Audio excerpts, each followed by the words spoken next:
David Bédassine, bonjour. Bonjour. Vous êtes directeur de l'école Jean-Marie Yvert à Nice et on va parler de compétences citoyennes et de robotique. Avec plaisir. Alors on part par le début, c'est le robot qui fait la citoyenneté, c'est quoi la citoyenneté? Ce qui fait la citoyenneté, c'est beaucoup de compétences en même temps. Là, plus précisément, avec l'ajout du robot, c'est de travailler sur des capteurs.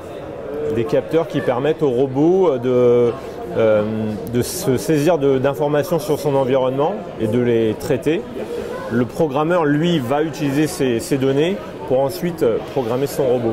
C'est l'idée de se dire que quand ils seront les citoyens de demain majeurs, qu'ils soient conscients qu'autour d'eux, ils vivent dans un monde bardé de capteurs. Des capteurs pas seulement pour ouvrir des portes, mais aussi comme par exemple une recherche sur Google, où on va se rendre compte que quand on met je cherche un casque, il nous renvoie ce message-là tant qu'on n'a pas acheté le casque. Donc être conscient d'être un consommateur avisé. Un monde de capteurs d'informations pour faire des choses. Alors ça démarre comment cette expérience en classe?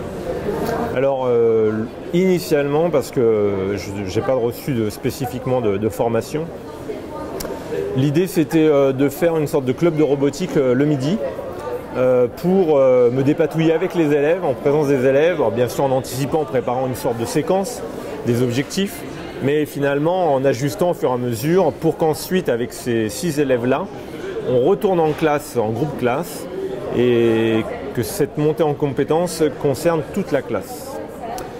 Au départ, les élèves choisis étaient des élèves avec des besoins scolaires spécifiques, en français ou en mathématiques, et qui étaient des élèves qui n'avaient pas forcément une très bonne estime d'eux-mêmes. Et en fait, en faisant cet atelier de robotique, ils ont profité de cette montée en compétences pour devenir ensuite, quand on refaisait la situation d'apprentissage en classe, en groupe classe, ces élèves étaient devenus des tuteurs. Et donc leur position dans la classe avait changé. C'est un peu ça aussi la citoyenneté, quelque part, on donne un rôle différent à des gens qui n'étaient pas forcément en situation au départ. Oui, ils deviennent facilitateurs pour le coup. Et quand on est monté en puissance sur ces compétences, on a eu besoin d'équiper notre robot d'une pince pour qu'il puisse agir sur son environnement, parce qu'il y avait un objectif global de développement durable. Et en équipant le robot de pince, les élèves étaient en mesure d'utiliser le robot dans un challenge de transport de déchets et de tri sélectif. Et donc ces élèves-là avaient des compétences spécifiques sur la pince, étaient répartis sur les différents groupes pendant le challenge et étaient facilitateurs. Donc en partie la robotique ou le numérique, un prétexte quelque part à cette sensibilisation un petit peu sur le reste. Oui, c'est un outil. La tablette, elle est simplement l'interface qui permet le lien avec le robot. Donc, si on avait dû travailler avec un papier, un stylo, on l'aurait fait. Ce qui est intéressant, moi, je trouve, c'est pas travailler sur la tablette pour la tablette, quoi. C'est devenu un outil avec cette connexion Bluetooth avec le robot. Quand on parlait de déchets, on fait amuser les gamins avec un robot et en fait, on parle de déchets. Oui, alors l'idée... On détourne un peu le...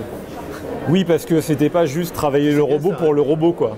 C'était de se dire, maintenant qu'on a ces compétences-là, comment la programmation, comment le numérique pourrait nous servir, nous, au quotidien, dans un projet d'amélioration de notre milieu de vie. Donc c'est tout le projet Smart City Maker, où les élèves, là, sont fabricants, ils fabriquent de leurs mains, on met la main à la pâte, comme on dit, et mobilisent des compétences de programmation, collaborent ensemble, et tout ça dans une direction, entre autres, c'est réfléchir au développement durable sur notre groupe scolaire, avec une problématique assez simple, c'est on est capable de collecter individuellement sur notre école le papier, le carton, de les séparer, mais la difficulté c'est pour les agents d'aller les transporter jusqu'au bon endroit, etc.